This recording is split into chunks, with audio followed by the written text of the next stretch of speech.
we must prepare for three major shifts in the coming decade. First is a shift in global economic weight towards Asia. This will be accompanied by broader shifts in the global order. In recent years, several advanced economies have turned their attention inward in reaction to domestic pressures. For example, Brexit has put a cloud of uncertainty over the UK and its trade with the EU and the world. And the US's recent tax changes and review of trade pacts will intensify competition and economic nationalism, fueling anxieties worldwide. Meanwhile, Asia will play a larger role in global trade and investment flows. China has set up a regional infrastructure bank and laid out bold plans under the Belt and Road Initiative. India is reforming its economy, easing restrictions on foreign investments. Closer to home, ASEAN countries are moving up the value chain, and the middle-class population is growing rapidly. All these developments represent significant opportunities for our firms and people.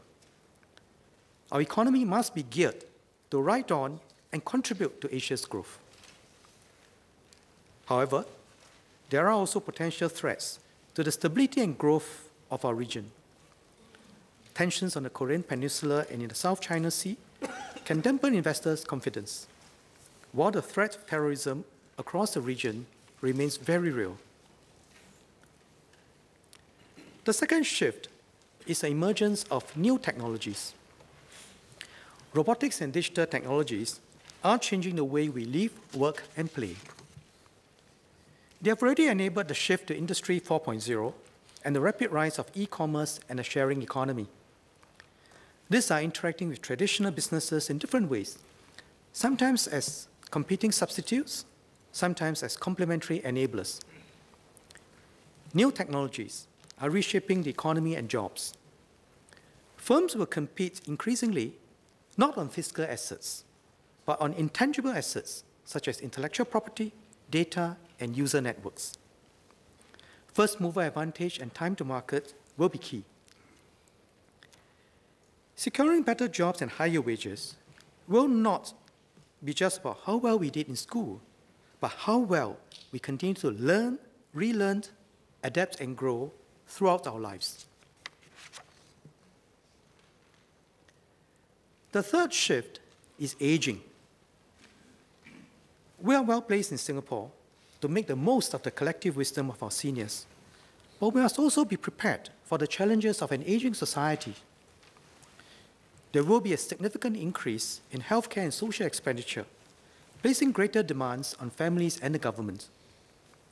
Also, our resident workforce will shrink, tightening our labor market and slowing economic growth further, unless we remain dynamic in our outlook, are increasingly productive in the way we work, and supplement our workforce with a calibrated inflow of workers from abroad.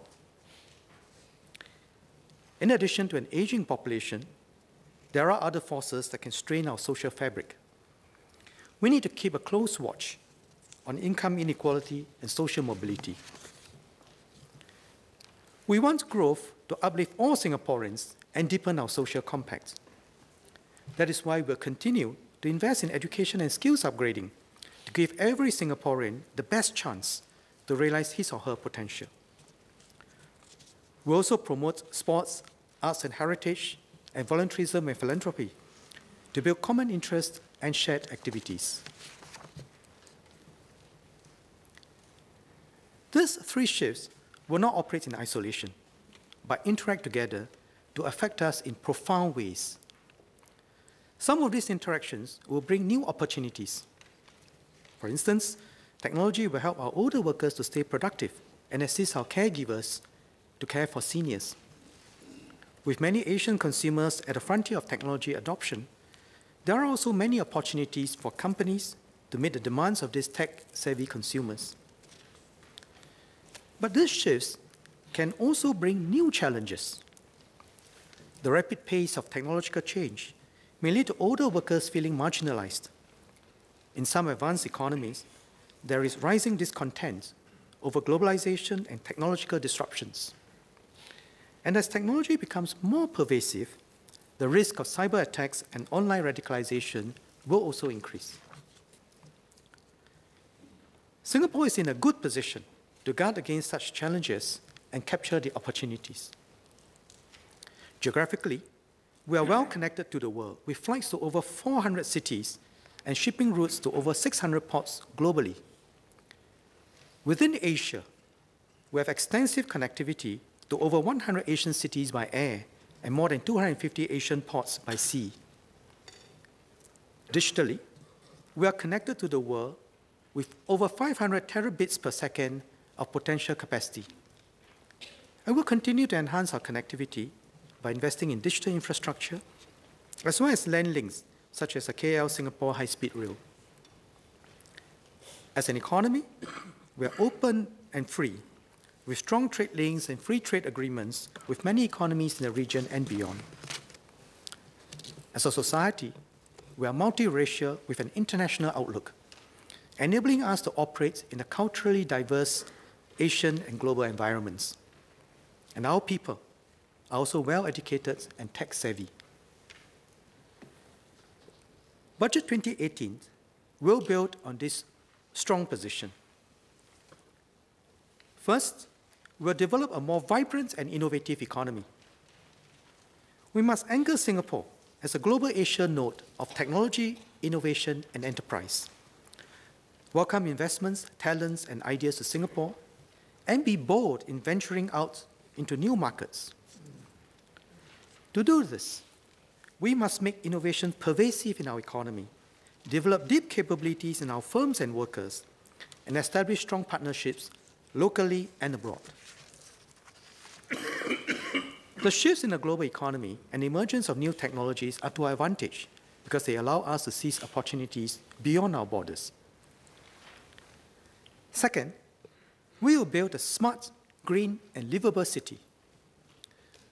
We should take full advantage of the latest technology to improve Singaporeans' quality of life. That is what our Smart Nation movement seeks to achieve. To improve our livability as a city, we must also enhance our urban sustainability and enable our economy to be more carbon efficient. Third, we'll continue to foster a caring and cohesive society. This requires our collective efforts.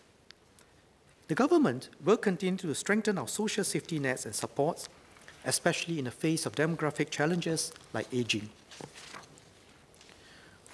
We must also remain a society where all of us, as individuals, members of families, and citizens, take pride in caring for ourselves, our children, and seniors, and one another.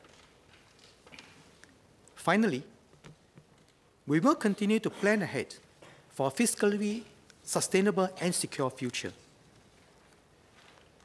Preparing for the longer-term shifts will require more resources to take care of our families, keep our people safe, invest in capabilities, and develop new infrastructures.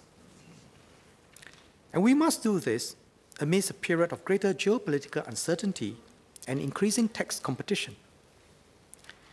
It is therefore our duty and responsibility to plan ahead and ensure that we have enough resources to do all that we need to do.